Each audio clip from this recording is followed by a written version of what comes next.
আসসালামু আলাইকুম প্রিয় শিক্ষার্থীবৃন্দ। তো তোমরা যারা এইচএসসি পরীক্ষা দিচ্ছ, তো তোমাদের কিন্তু এইচএসসি পরীক্ষা হওয়ার সময় কিন্তু কোঠা যে আন্দোলনটি ছিল, তো সেই আন্দোলনের কারণে কিন্তু তোমাদের পরীক্ষা স্থগিত হয়ে গেছে। তো তোমরা কিন্তু অনেকে কোঠা আন্দোলন যে আন্দোলনটি ছিল সেখানে কিন্তু তোমরা অনেকে যোগ দিয়েছিলে। তো তোমরা কিন্তু অনেকেই সেই আন্দোলনে যোগ দেওয়ার পর আহত হয়েছে, তো অনেকেই জেলে রয়েছে। তো সেই বিষয়টি বিবেচনা করে কিন্তু শিক্ষার্থীরা তাদের যে বাকি পরীক্ষাগুলো ছিল সেগুলো কিন্তু তারা অটো পাস চেয়েছে। তো ইতিমধ্যে কিন্তু তোমরা সেই বিষয়ে অনেকগুলো নোটিশ পেয়েছো, তোমাদের কিন্তু রুটিনও প্রকাশ করা হয়েছে। তো অবশেষে তোমরা কিন্তু শিক্ষা বোর্ড যে রয়েছে ঘেরাও করেছিলে অটো পাসের জন্য। তো সেই ঘেরাও কারণে কিন্তু বোর্ডের যে চেয়ারম্যান রয়েছে অধ্যাপক তপন কুমার সরকার, তিনি কিন্তু সকল বোর্ডের যে চেয়ারম্যান রয়েছে তাদের কিন্তু নিয়ে একটি আলোচনা করেছে। তো সেই আলোচনা কি বলা হয়েছে সেই বিষয়ে কিন্তু তোমরা গত ভিডিওটি দেখেছ। তো তোমাদের কিন্তু রুটিন বাতিল হবে না কি হবে সেই বিষয়ে কিন্তু দ্য ডেইলি ক্যাম্পাসকে একটি তারা নোটিশ প্রকাশ করেছে। তো সেই নোটিশে বলা হয়েছে এইচএসসি পরীক্ষার রুটিন বাতিল হতে পারে, এইচএসসি রুটিন। তো চলো বিস্তারিত এখন দেখে নেই।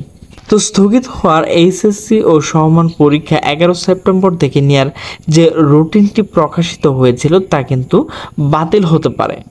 সোমবার 19 আগস্ট রাতে ঢাকা মাধ্যমিক ও উচ্চ মাধ্যমিক শিক্ষা বোর্ড সূত্রে এমনটি জানিয়েছে দ্য ডেইলি ক্যাম্পাসকে।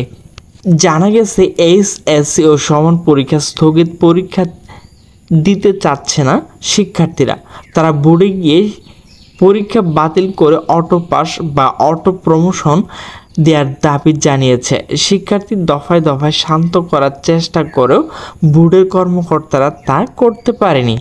সূত্রে জানা যায় শিক্ষার্থীদের বোঝানোর এক পর্যায়ে শিক্ষা বোর্ডের কর্তারা শিক্ষা মন্ত্রণালয়ে মাধ্যমিক ও উচ্চ মাধ্যমিক শিক্ষা বিভাগের সিনিয়র সচিব ডক্টর শেখ আব্দুর রশিদের সঙ্গে যোগাযোগ করেন। পরবর্তীতে সিনিয়র সচিব রুটিন বাতিল বিষয়টি জানান। তবে আগামীকাল মঙ্গলবার, মূলত আজকে 20 আগস্ট এই বিষয়ে সভা করে চূড়ান্ত সিদ্ধান্ত নেওয়া হবে। এই বিষয়ে জানতে চাইলে আন্তঃশিক্ষা বোর্ড সমন্বয় কমিটির সভাপতি ও ঢাকা মাধ্যমিক ও উচ্চ মাধ্যমিক শিক্ষা বোর্ডের চেয়ারম্যান অধ্যাপক তপন কুমার সরকার দ্য ডেইলি ক্যাম্পাসকে বলে, এই বিষয়ে আগামীকাল মঙ্গলবার অর্থাৎ আজ সভা হওয়ার কথা আছে।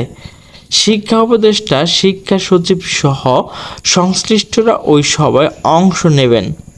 ওই সভায় চূড়ান্ত সিদ্ধান্ত আসবে, তাই এই বিষয়ে এখন পর্যন্ত মন্তব্য করা যায় না। তো প্রিয় শিক্ষার্থীবৃন্দ, তো তোমরা যে আন্দোলন করেছিলে, মানববন্ধন করেছিলে, সেটি কিন্তু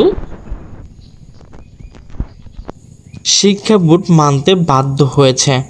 তো প্রিয় শিক্ষার্থীবৃন্দ, আমার ভিডিওটি যদি ভালো লাগে তাহলে অবশ্যই লাইক, কমেন্ট এবং শেয়ার করবেন এবং নিচে সাবস্ক্রাইব বাটনে ক্লিক করে অলে ক্লিক করে দেবেন। তো সকলে সুস্থ থাকবেন, ভালো থাকবেন। আল্লাহ হাফেজ।